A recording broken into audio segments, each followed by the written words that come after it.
Shalom, perkenalkan nama saya Marcelinus Orlando Kevin, NIM S1032210117. Di sini saya akan membuat video pembelajaran untuk memenuhi tugas ujian tengah semester mata kuliah Sistem Partai Politik.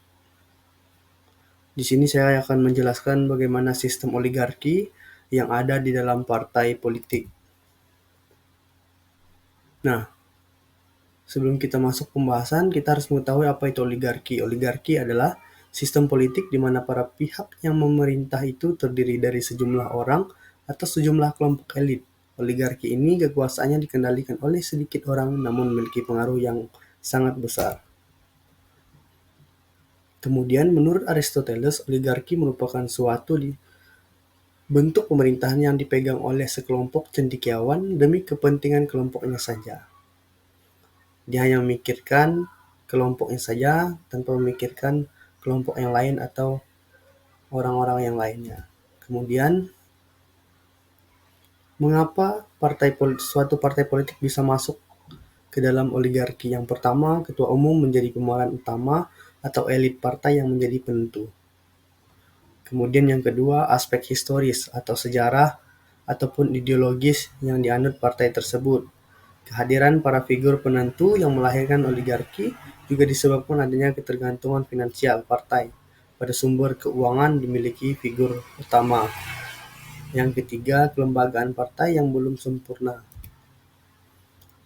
Selanjutnya yang keempat, aturan di dalam rumah tangga, atau aturan yang ada di dalam partai tersebut juga memberikan landasan bagi penguatan para peran elit.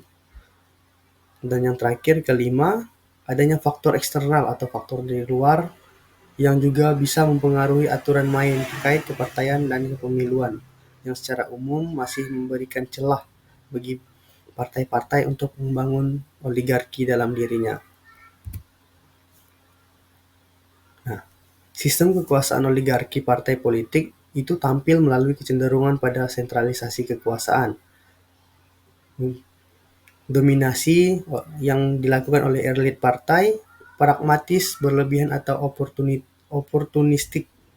Kemudian kronisme kepemimpinan, pengurus yang secara keseluruhan dibungkus dengan pemandulan kelembagaan dalam institusional partai.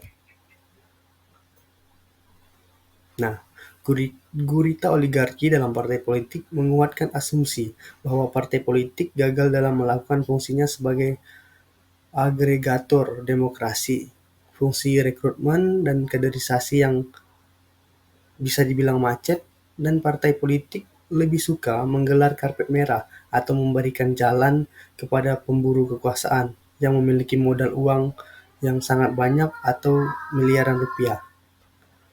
Kemudian sejalan dengan pergeseran sistem kekuasaan itu, maka kebebasan rakyat yang terfokus kepada mobilisasi sementara mereka dieksploitasi oleh pemimpin partai yang berkuasa secara oligarki.